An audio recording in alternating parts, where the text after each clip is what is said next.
Bueno, desde el capítulo 3 de la comunidad como modo de vida y movimiento en América Latina, se pueden evidenciar que se da una perspectiva diferente hacia la comunidad desde la mirada sociológica y crítica actual que se evidenció desde las vivencias de los países metropolitanos de Occidente. Tanto la contribución de Lash desde la modernidad reflexiva como la reivindicación posmoderna de la comunidad se hace desde Masefoli, que se supone se evidencian los límites de la mirada moderna para comprender los fenómenos comunitarios. Por lo que ya no se trata de ver la comunidad desde los pensadores de la filosofía y las ciencias sociales contemporáneas, sino de ver qué es lo que pasa realmente en América Latina con un enfoque pero hacia la comunidad, viéndolo desde los movimientos sociales e intelectuales orgánicos, lo cual posiciona como un modo de vida que sea resistente y que se da a proponer y oponerse frente a la hegemonía de la capital, ya que los estudios indican que son procesos asociados a los movimientos sociales campesinos e indígenas. La comunidad es un modo de vida ancestral que se resiste a los ataques del capitalismo y el Estado. Y es algo por lo que se vive y se lucha cada día. Por lo que nos vamos a enfocar principalmente en tres, que sería la resistencia de las comunidades indígenas, la reactivación de los vínculos y las prácticas comunitarias y la construcción del pensamiento comunal. Las comunidades indígenas entre resistencia y rebelión alternativa.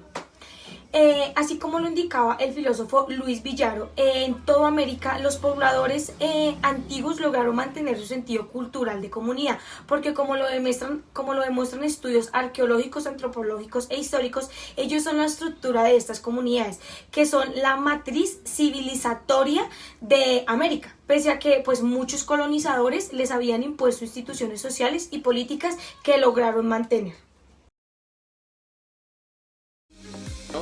Ahora es momento de hablar un poco sobre las comunidades andinas. Primero que todo es muy importante decir que esas comunidades ayudaron a definir lo que hoy conocemos como comunidad. Entonces vamos a comenzar. Primero que todo es importante definir que las comunidades centroandinas estaban ubicadas en lo que hoy conocemos como Perú, Bolivia y Ecuador.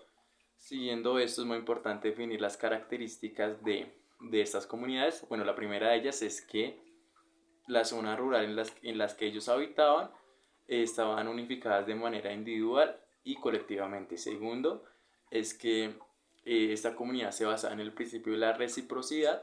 Y tercero, es que a lo largo de los años pudieron mantener intactas sus patrones culturales.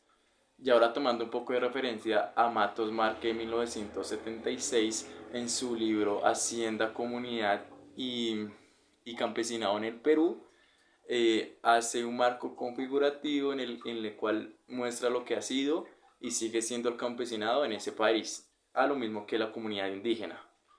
Siguiendo un poco este libro, él habla mucho sobre que los ayllus andinos y la comuna ibérica fueron parte fundamental para el desarrollo del concepto de comunidad. Esto pues a través de dos cosas muy importantes que fueron las reducciones y la evolución del mismo ayllu andino. Primero, las reducciones habla mucho de que es una forma institucionalizada de mantener a la población indígena, utilizada como forma colonial para el siglo XVI. Esto pues ayudó a que hubiera un reducto económico, social y cultural dentro de esta comunidad, lo que más tarde ya para el siglo XIX llamaríamos pluralismo, en el cual pues esta comunidad ya tenían acercamientos mucho más modernizados y se dejó de lado un poco todo lo que era la comunidad tradicional e interna. Muchas gracias. Bueno, ahora vamos a hablar de la comunidad en el movimiento zapatista mexicano. ¿Qué es el movimiento zapatista? El movimiento zapatista es una organización mexicana armada de origen indígena y campesina liderada por la filosofía política de Emiliano Zapata, quien es el principal representante de la filosofía mexicana y de la Revolución Mexicana. El 1 de enero de 1994 se presentó públicamente el EZLN, el Ejército Zapatista de Liberación Nacional, compuesto por miles de indígenas armados quienes se tomaron las cabeceras municipales de los estados, del estado de Chiapas en México. Esto se dio en un contexto en el que México estaba firmando los tratados de libre comercio con Estados Unidos.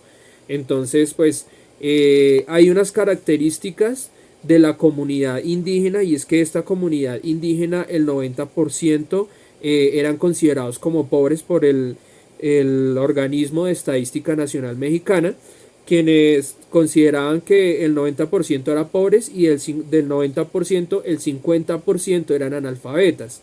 Entonces, pues esto hacía que la condición indígena y la pobreza estuvieran muy de la mano, y la vulnerabilidad de las comunidades pues fuera como la principal razón por la que se unieran y se gestaran alrededor de un movimiento político como el movimiento zapatista. Bueno,